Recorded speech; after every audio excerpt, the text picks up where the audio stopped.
আসসালামু আলাইকুম viewers, welcome back to my channel. আজকে আমি আপনাদের জন্য নিয়ে এসেছি লাউ পাতা দিয়ে মসুর ডালের পাতুরি। তাহলে চলুন চলে যাই রান্নার প্রস্তুত প্রণালীতে। এজন্য আমি নেব লাউ পাতা।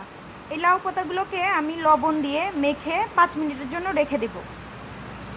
ফিরে আসছি 5 মিনিট পর। লবণ দিয়ে পাতাগুলো মেখে রাখার ফলে এগুলো থেকে পানি ছেড়ে দিয়েছে। আমি এগুলো চিপে সুন্দর করে শুকিয়ে নিয়েছি। এবার আমি চলে যাব আমার রান্নার প্রস্তুত প্রণালীতে। এবার আমি এর মধ্যে দিয়ে দেব মসুর ডাল এবং পেঁয়াজ, দেব কিছু রসুন কুচি, ধনিয়া পাতা, কাঁচামরিচ কুচি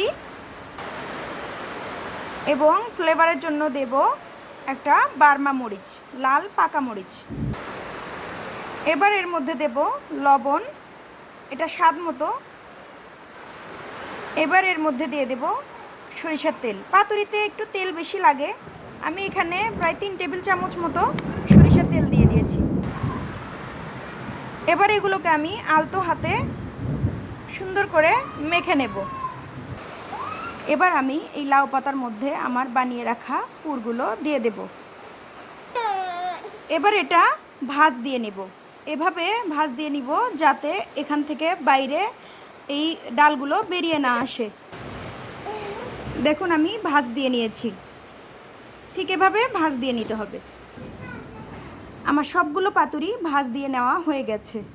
এবার আমি চলে যাব আমার রান্নায়। আমি চুলায় একটি ফ্রাই প্যান বসিয়ে দিয়েছি। যেহেতু আমি ওই পাতুরিগুলোর ভিতরে তেল দিয়ে দিয়েছি অনেকটা পরিমাণ, তাই আমার এই ফ্রাই প্যানে কোনো তেল দিতে হবে না। আমি পাতুরিগুলো দিয়ে দিয়েছি। এবার আমি লো ফ্লেমে এটাকে ঢাকা দিয়ে রাখবো 10 মিনিট। এবার আমি ঢাকনাটা খুলে এগুলো উল্টিয়ে দেব।